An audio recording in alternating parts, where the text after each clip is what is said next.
So what I have here is this really special facial cleansing brush from COSLUS. Now, it comes in this really nice box here, and this is what the device looks like. It is super thin, pretty stylish, and really easy to sort of hold and cup in the hand. Now, what you want to do with this is basically put a little bit of soap on this and basically press it against your face just like this, and it will sort of curve around, giving a really nice wash and massage to your face.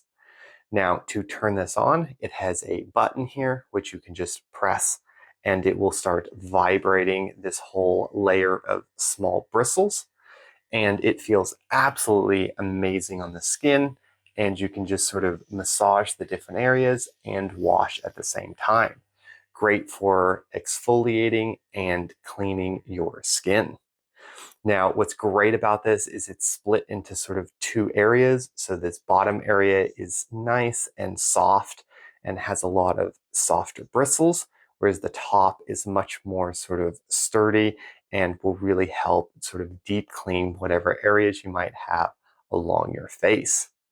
So overall, a really nice device. It is completely waterproof, which allows you to place it, say, in your shower or wherever you might use it, and it can last for about 1.5 hours. So really, really useful, really easy to use, and I absolutely love it. If you are looking to charge it, just make sure that there is this little place in the back where you are going to put the connector in. But it is completely waterproof and will seal up after you're done. So I have absolutely been loving this. So if you're looking for a facial brush cleanser, I would definitely check this one out. You will not be disappointed.